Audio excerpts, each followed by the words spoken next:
Hello, this is Niev with the Rainbow Cauldron, and this is your weekly general reading for March 9th through the 15th. And we are coming back after a week-long break. Sorry we did not have any videos for last week. My husband was home all week, and well, I just didn't really have the time to make any videos. So I'm hoping that I can get videos done in the weeks to come.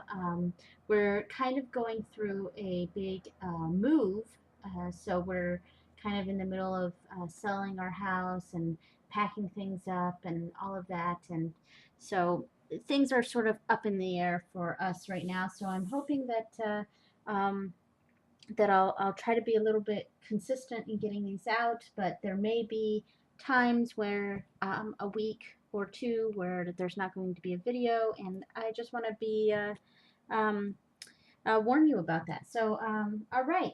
So this week we are using the Wildwood Tarot deck, and this is the book because I don't use the box that it came in. I have a little pouch that I put the cards in, and the Wildwood Tarot. It's a pretty cool deck. I like it a lot. I especially like the art in it. It's very nature oriented, and it's very connected with the. It's the same artist as the Druid or Animal Oracle deck, and also the Druidcraft Tarot deck. And eventually, I want to get the Druid Herb Oracle deck, and it's the same artist there. So it's got a lot of the same images. Um, and with this deck, as you'll see, I have actually trimmed these cards mostly because they had this border around them, and the border had the the name of the card along with a quick interpretation, and that's just, it really bugged me.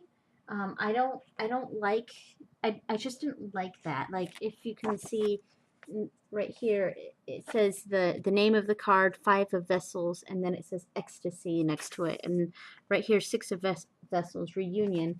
And that, I just, I wasn't really a fan of that.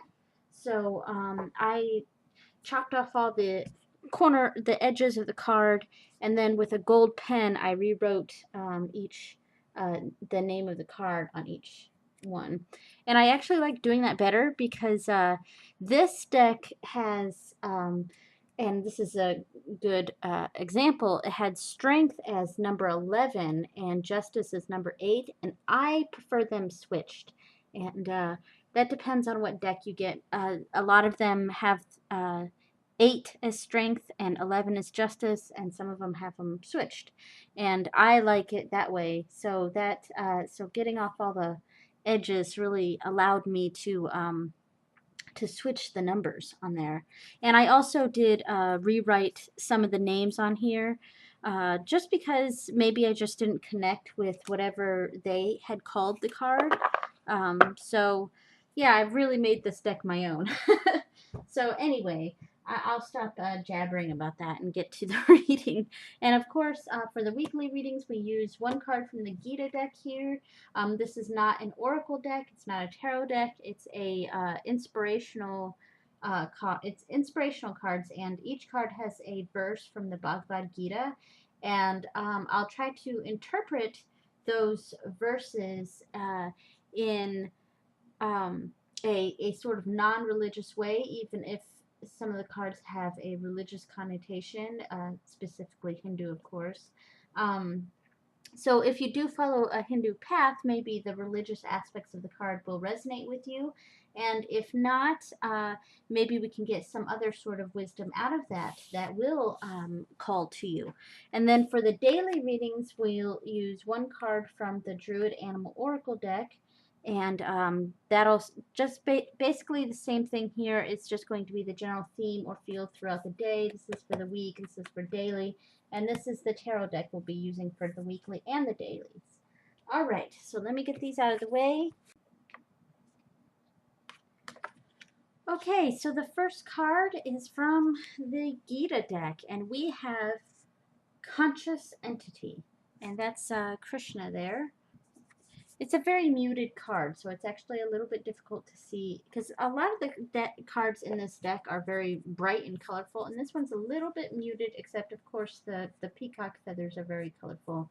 Um, and this is, and I think that's actually relevant to this card because this is chapter 13, verse 34 of the Bhagavad Gita, and it reads, "Those whose minds are enchanted by sense enjoyment and material opulence never find the resolute determination to practice spiritual life." And it's really talking about looking beyond the physical and really delving into the spiritual and really getting a deeper connection with things instead of a sense sort of connection, and which is a very on the surface thing. Yes, that's what we can see, feel, touch, taste, and smell. Yeah, I think that was, I must have missed one, but I think I said touch and feel is the same thing. But anyway, and things that we can see and touch, material things, um, they serve a very quick purpose, a fleeting purpose, but it doesn't leave a deep sense. Once the material things are gone, once the physical things are gone, what's left is the spirit. And this card is really talking about um, not indulging so much in the physical and really getting that sense of the spiritual, really delving deep and getting beyond the surface of things. Um, and when it uses the word enchanted by sense enjoyment and material opulence, you know, it kind of makes me think of the devil card in traditional decks, where it's talking a lot about overindulgence or being trapped by the physical, being trapped by uh, material wants, temptation, things like that. And I feel like this is really talking about that, and talking about getting a deeper sense of things. So that's what we have today for our this week for the Gita deck. All right, so the cards surrounding it, or well, not surrounding it, underneath it. First, we have the star. I'll put it up here so we can see it. The star. There we go. This up a little bit. And then we have the Guardian, and this is actually the devil in this deck. And they call it the Guardian. And I did keep the same name on here. Okay. And the final card is the Two of Bows. That's what they call the wands basically in this deck, and I wrote the elements on these because I felt this was a very elemental deck. So I wrote Two of Fire, and all of my all of the bows or the wands in this deck I wrote as fire.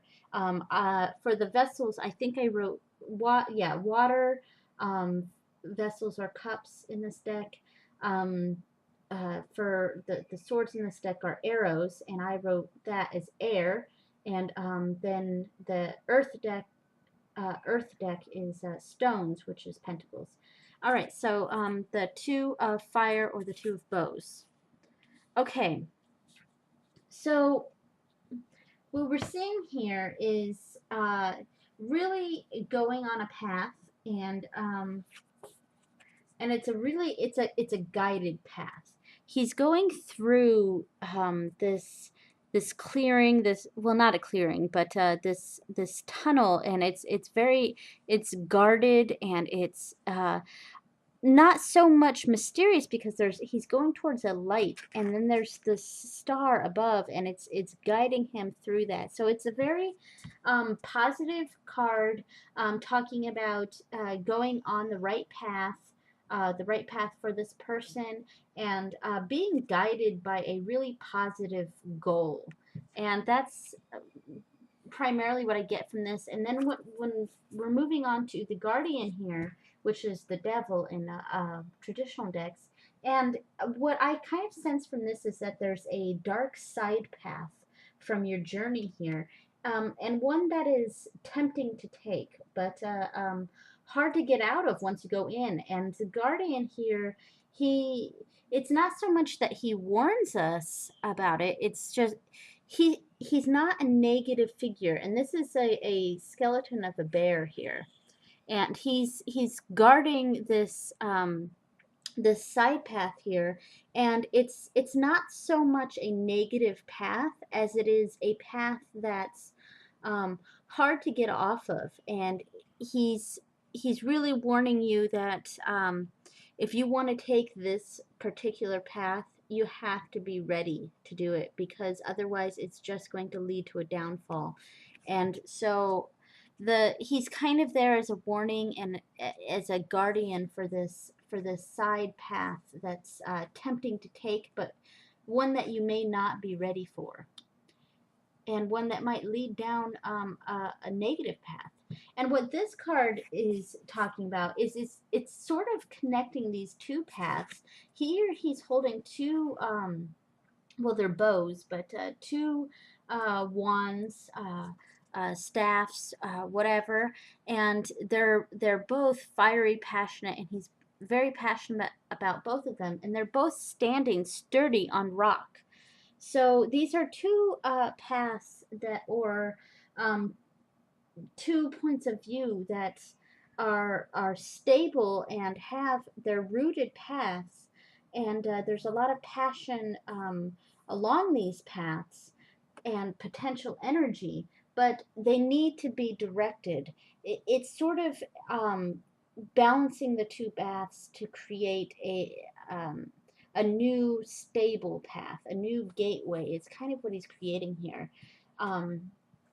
So that's kind of what I'm seeing here, is taking two opposing views, to two different paths, to different people, and they're already, these two people seem to come from, or two ideas seem to be rooted in something positive, but they're very different.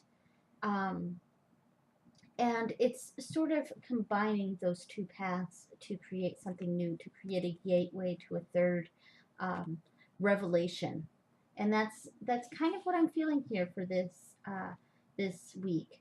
So these two cards are very connected here. We've got the Gita card telling us to be wary of getting sucked into physical temptations, and here we have starting out going on a path that we can see the clear goal at the end.